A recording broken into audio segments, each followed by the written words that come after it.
Hello, River Mill students and families. We had a little change of plans today because I got to be a guest speaker, guest teacher in Mr. Lowe's class. So tonight, our Mouse and the Motorcycle reading is chapter 2. So we're going to start that reading for you on our video. And then these awesome boys and girls are going to talk about their favorite parts of the Mouse and the Motorcycle so far. So here we go. The Mouse and the Motorcycle, Chapter 2. Except for one terrifying moment, when the boy had poked his fingers through the mouse hole, a hungry young mouse named Ralph eagerly watched everything that went on in room 215. At first, he was disappointed at the size of the boy who was to occupy the room. The little children, preferably 2 or even 3 children, would have been better. Little messy children were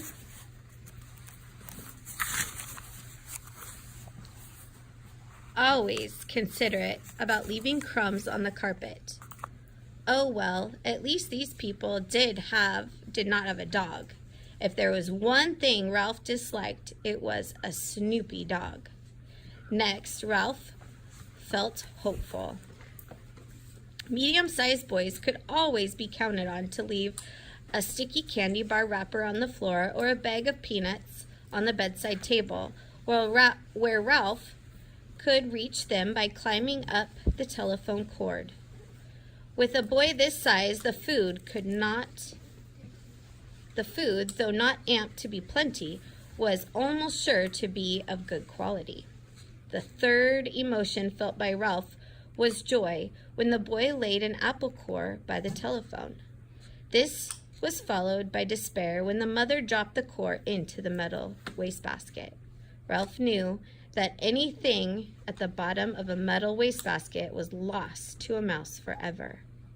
A mouse lives not by crumbs alone, so Ralph experienced all other emotion.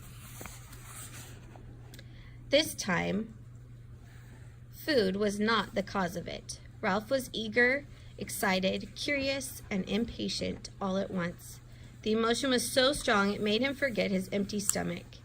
It was caused by those little cars, especially that motorcycle, with the boom sound that boy made. That sound seemed to satisfy something within Ralph, as if he had been waiting all his life to hear it. Boom went the boy. To the mouse, the sound spoke of highways and speed, of distance and danger, and whiskers blown back by the wind. The instant the family left the room to go to dinner, Ralph scurried out of the mouse hole and across the threadbare carpet to the telephone cord, which came out of a hole in the floor beside the bedside table. "Ralph," scolded his mother from the mouse hole, "you stay away from that telephone cord."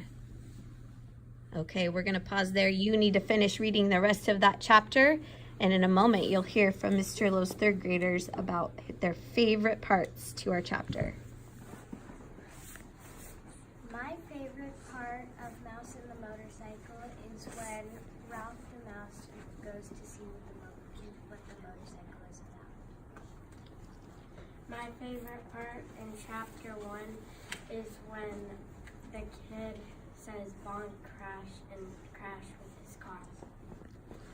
My favorite part in the story is when Ralph hears the boy saying boom, boom, boom, and thinks it's like a highway or road. And speed.